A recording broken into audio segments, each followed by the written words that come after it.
नमस्कार।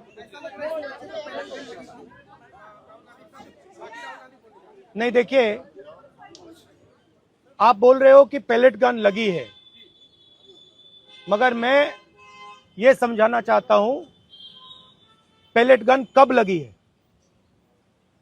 Pellet gun तब लगी है जब मेरे भाई हिंदुस्तान का तिरंगा लिए ऐसे पीसफुल प्रोटेस्ट कर रहे थे। सरकार ने कहा है कि कोई पैलेट गन यूज नहीं हुई है। कहा है ना, ये देखिए, ये है पैलेट गन। थोड़ा घूम जाओ। इसको कहते हैं पैलेट गन। इसको कहते हैं पैलेट गन।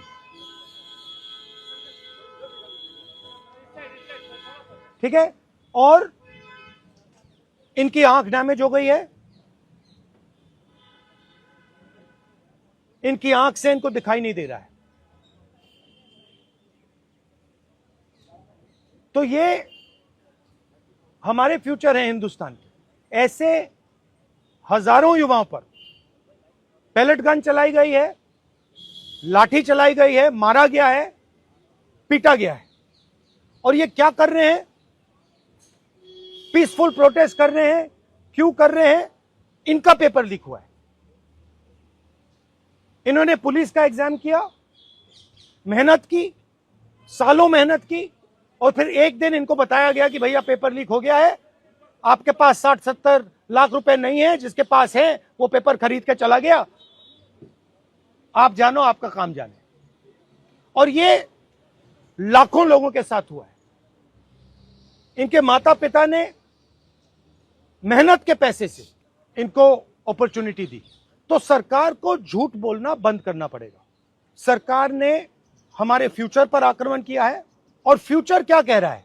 फ्यूचर सिर्फ 3 चीजें कह रहा है। पहली बात, जो एजुकेशन मिनिस्टर है, जिसके कारण ये हुआ है, जिसके कारण ये बाहर निकले हैं, पीसफुल प्रोटेस्ट की है, जिसके कारण पेपर लीक हो रहा है, उसको सैक किया जाए। दूसरी मांग कि ये जो हमारे फ्यूचर पे गोली चलाए हैं, लाठी मारे हैं, उन पर कार्रवाई होनी चाहिए। और तीसरी मांग कि नरेंद्र मोदी जी, जो पूरे सिस्टम के ऑपरेटर हैं, वो ऐसे जैसे हजारों युवाओं से माफी मांगे। इनका फिजिकल डैमेज हुआ है। मैं आपसे कह नहीं सकता हूं कि इनकी आंख बचेगी नहीं बचेगी, इनकी कोई गलती नहीं है।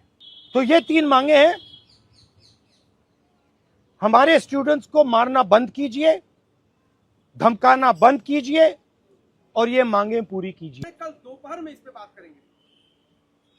हमने पोजीशन क्लियर कर दी है, स्टूडेंट्स ने पोजीशन क्लियर कर दी है। जो उनकी मांग है उसे हम रिपीट कर रहे हैं।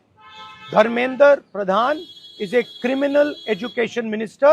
He has to be removed. He is a symbol of the collapse of our education system. He has to go. He is the reason my brother has got shot.